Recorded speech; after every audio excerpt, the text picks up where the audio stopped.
Hello दोस्तों, I hope कि आप सब बढ़िया होंगे। आज हम ड्रैगन बॉल काकुमे की स्टोरी को आगे कंटिन्यू करने वाले हैं और ये है पार्ट 11। तो वीडियो शुरू होने से पहले मेरी तुम लोगों से बस दो ही रिक्वेस्ट है, प्लीज इस वीडियो को लास्ट तक देखना और तुम्हें वीडियो पसंद आए तो इस चैनल को सब्सक्राइब कर लेना। तो तुम्हारा और टाइम ना लेते हुए चलो शुरू करें। पिछली वीडियो में हमने देखा कि वेजिटा प्लेनेट सडाला पे आया होता है और वो किंग सडाला से मिलता है और किंग सडाला वेजिटा से पूछता है तुम यहाँ किस लिए आए हो, मुझे अपनी कहानी बताओ। और वेजिटा किंग सडाला की बात का जवाब देते हुए बोलता है मेरे पास तुम्हारी कहानियों के लिए समय नहीं है। वेजिटा की बात सुन के किंग सडाला थोड़ा गुस्से में आ जाता है और बोलता है कहानियाँ सुनना और सुनाना समय की बर्बादी नहीं होती, क्या तुम्हें ये बात समझ आई? वेजिटा बोलता है अगर ऐसी बात है तो तुम मुझे अपनी कहानी बताओ, मैंने कभी भी कहीं भी इतनी गहराई में ऐसे पैलेस बना हुआ नहीं देखा है। किंग सडाला बोलता है इसके पीछे एक कारण है, हमारे लोगों ने हमेशा से इतनी शांति नहीं देखी थी। मैं नहीं जानता तुम्हारे यूनिवर्स में सैनिक कैसे रहते थे,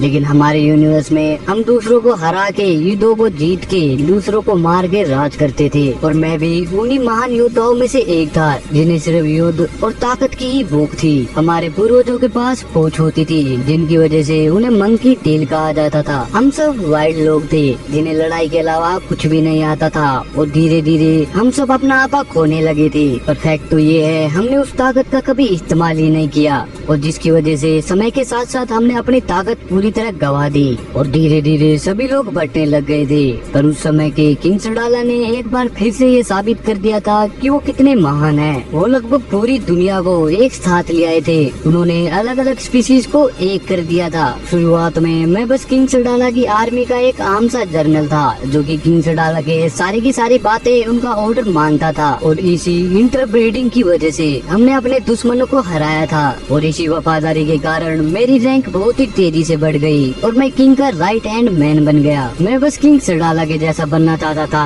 हर हाल में मैं उनके साथ रहता था, उन्हें सपोर्ट करता था। बहुत सा समय ऐसे ही बीतता चला गया, एक युद्ध से दूसरा युद्ध और ऐसे युद्ध चलते रहे। उन युद्धों में मैं अपने भाइयों को मरते हुए देखता था और ये सब देख के मेरी किंग के लिए वफादारी और भी बढ़ गई। मैं उन लड़ाइयों में इतना खून देख चुका था कि मुझे खून देख के कोई फर्क ही नहीं पड़ता था और ये मेरे चेहरे का निशान उसी बात का सबूत है। और उसके बाद समय बदला, एक बार नहीं, दो बार नहीं, हमने उसे बार बार हराया था। वो खुद को ग्रीकिंग द ब्लडी बुलाता था। वो इंसान किंग से बहुत ही ज्यादा नफरत करता था, वो खुद के डीमन से भी ज्यादा किंग से नफरत करता था। किंग सडाला ने उसे बहुत बार हराया, बार बार हराया और किंग सडाला उसे हर बार छोड़ देता था और हर बार किंग सडाला का ये फैसला उनके लिए बहुत ही बुरा साबित होता था और किंग सडाला का उसे हर बार माफ कर देना मुझे ये बिल्कुल पसंद नहीं आता था। हम देखते हैं कि इस बार उस समय का किंग सडाला मर जाता है और उसके दुश्मन के हाथ में उसकी गर्दन होती है और किंग सडाला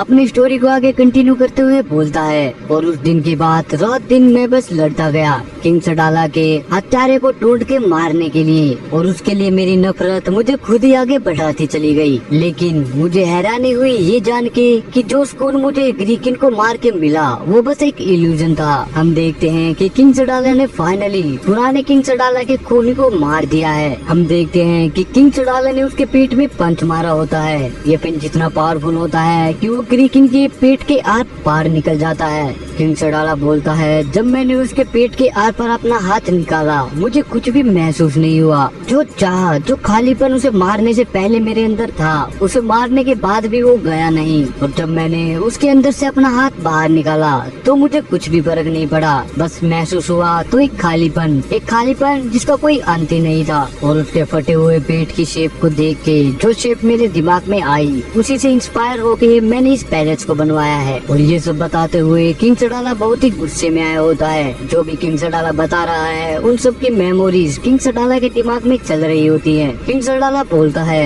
पिछले किंग का कोई भी बच्चा ना होने के कारण एक नए किंग को चुना जाना था और मेरी राइट हैंड मैन वाली पोजीशन को देखते हुए मेरे लोगों ने मुझे अगला राजा बनने के लिए वोट किया और आज भी मैं मेरे मरे हुए भाइयों के बारे में सोचे बिना खुद को देख तक नहीं पाता। और जब मैं राजा बना मेरे हाथ में ताकत और सत्ता आई तो मैंने पिछले राजा के आदर्शों को ध्यान में रखते हुए कसम खाई। मैंने कसम खाई कि मैं इन सभी बचकानी लड़ाइयों को खत्म कर दूंगा और सभी को एक साथ ले आऊंगा। जो कसम मैंने ली थी मैं उसे हर सुबह दोहराता था ताकि मैं अपने लक्ष्य से भटक न जाऊं। एक सयन जो अपने ही वादे का पक्का नहीं है वो किसी लायक नहीं है और ये बोलते ही किंग सडाला काफी खुश और प्राउड महसूस कर रहा होता है। किंग सडाला बोलता है, मैं ये सब तुम्हें इसलिए बता रहा हूँ क्योंकि मैं जानता हूँ तुम यहाँ किस लिए आए हो, लेकिन हम इन सब में तुम्हारे साथ नहीं है, तुम यहाँ से जा सकते हो।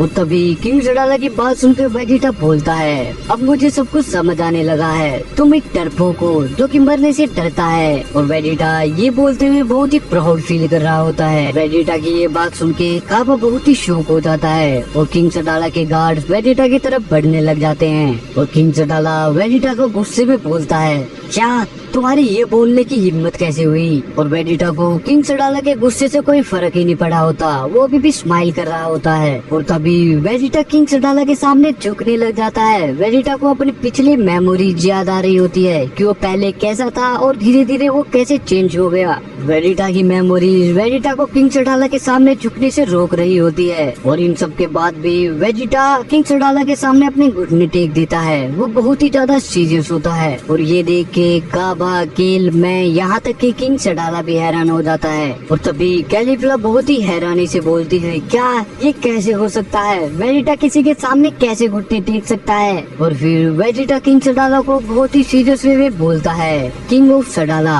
फादर ऑफ सेंस, मैं आपसे विनती करता हूँ, हम जो भी करें, हजारों लोग तो मरने ही हैं, पर ये हम पे है कि हम कुछ ऐसा करें कि मरने वाले लोग दुश्मन के हो, हमारे अपने नहीं। एक राजा जो अपने वादे का पक्का नहीं है वो किसी काम का नहीं है। और तभी सीन चेंज होता है, हमें एक प्लेनेट को दिखाया जाता है। इस प्लेनेट का नाम होता है निबुल। हमें वहाँ हिट और फ्रोस्ट को दिखाया जाता है। फ्रोस्ट इससे विनती कर रहा होता है कि वो उसे अपनी कुछ टेक्निक सिखाए, उसे ट्रेन करे। फ्रोस्ट हिट को बोलता है, तुम मेरे लिए इतना तो कर ही सकते हो। और हिट जवाब देके बोलता है, नहीं। फ्रोस्ट बोलता है, ज्यादा नहीं तो कम से कम मुझे एक असैसिन टेक्निक तो सिखा दो, मैं तुमसे भीख मांगता हूँ। हिट बोलता है, नहीं। फ्रोस्ट बोलता है, अगर तुम मेरी मदद नहीं करोगे तो मैं उसे तड़पाऊंगा कैसे, मैं अपना बदला कैसे लूंगा? हिट बोलता है, तुम अपना खुद देखो, मुझे अपना काम करने दो। फ्रोस्ट बोलता है, मैं समझ गया, ये तुम्हारी टेक्निक में से एक है, मुझे तड़पाने के लिए, सही कहा ना मैंने?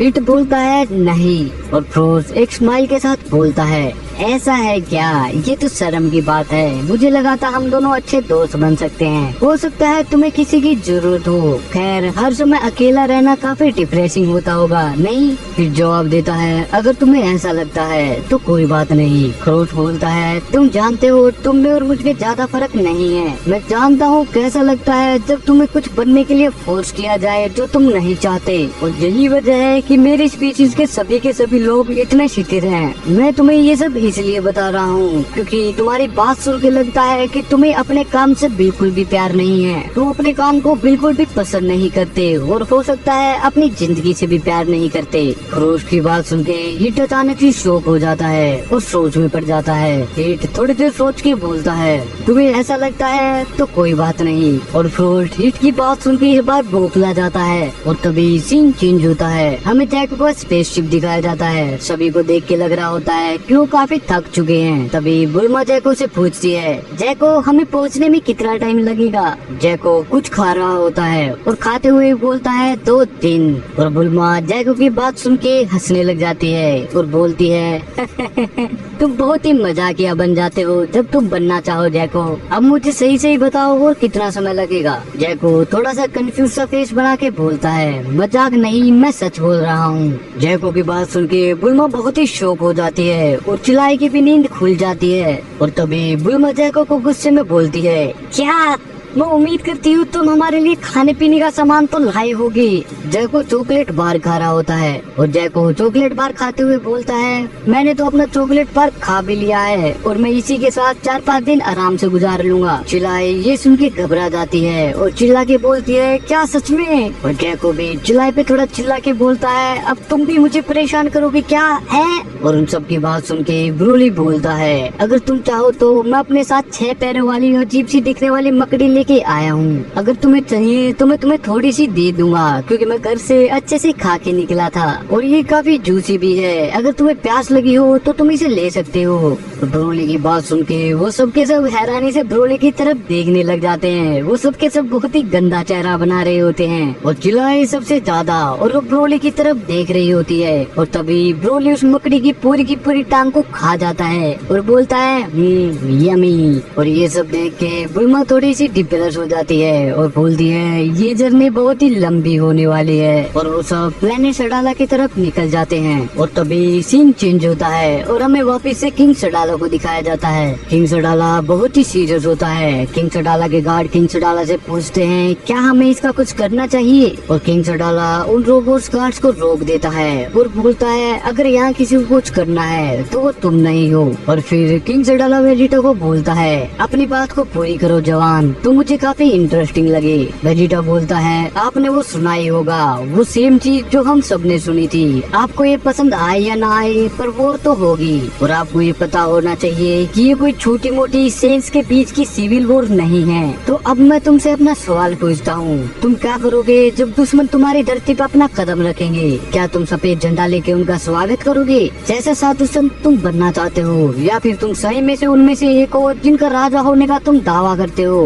तुम्हारे इंस्टेंट तुम्हें दुश्मन के सामने झुकने नहीं देगी। मैं गारंटी नहीं लेता कि तुम में से कोई मरेगा नहीं, पर मैं यह कसम खाता हूँ तुम सभी को, हर एक को, अपने लोगों को साइयन बुलाने के काबिल बना दूंगा। मैं कोई जादू या चमत्कार नहीं जानता, पर मैं इतना जरूर कर सकता हूँ कि तुम सब कम से कम खुद को और अपनों को बचा सको। और तभी वेजिटा खड़ा होता है और काबा केल कैलिफला की तरफ स्माइल करते हुए देखता है। वेजिटा बोलता है मैं काफी अच्छे से जानता हूँ कि यहाँ तुम सबके बीच काफी ज्यादा हिडन पोटेंशियल है। और वेजिटा की बात सुन के कैलिफला थोड़ी शॉक हो जाती है और ब्लश करने लगती है। और तभी वेजिटा अचानक से शॉक हो जाता है और किंग सडाला की तरफ देखता है। हम देखते हैं कि किंग सडाला बहुत ही सीरियस होता है और उसके चारों ओर बहुत ही डरावना ओरा आ जाता है। ये ओरा इतना ज्यादा इंटेंस होता है कि काबा के पसीने निकल रहे होते हैं। और किंग सडाला अपनी ताकत को धीरे धीरे बढ़ा रहा होता है, शायद वो वेजिटा को टेस्ट करना चाह रहा होता है। हम देखते हैं कि ओरा इतना ज्यादा भयंकर होता है कि काबा केल अच्छे से खड़े तक नहीं हो पा रहे होते।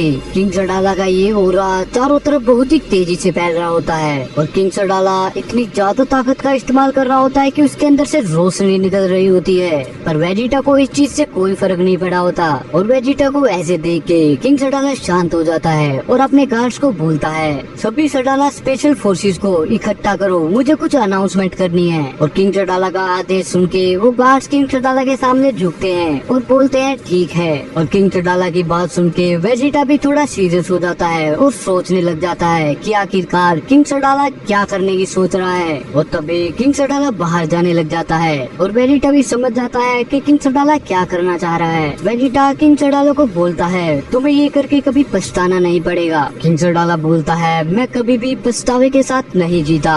और ये बोलते ही वो सभी के सभी बाहर आ जाते हैं। हम देखते हैं कि सभी के सभी स्पेशल फोर्सेस के सैयन वहाँ आने लग जाते हैं और थोड़े ही टाइम बाद वो सभी के सभी वहाँ इकट्ठा हो जाते हैं। किंग सडाला सभी के सभी सैयन्स को बोलता है तुम सब मेरी बात ध्यान से सुनो, मैंने यहाँ सभी के सभी स्पेशल फोर्सेस को बुलाया है। तो क्या लगता है क्या यूनिवर्स 6 के सैयन्स काबिल है, और क्या वेजिटा उन सबको अपनी काबिलियत साबित कर पाएगा? कमेंट में बताओ। टारगेट रखते हैं 100 कमेंट्स का। और इसी के साथ हमारा चैप्टर 4 खत्म होता है। नेक्स्ट वीडियो में हम चैप्टर 5 स्टार्ट करेंगे। तो अगर तुम्हें वीडियो पसंद आई हो तो भाई प्लीज चैनल को सब्सक्राइब करके अपने दोस्तों के पास ये वीडियो जरूर शेयर करना। मिलते हैं अगली वीडियो में, तब तक के लिए अपना ध्यान रखें।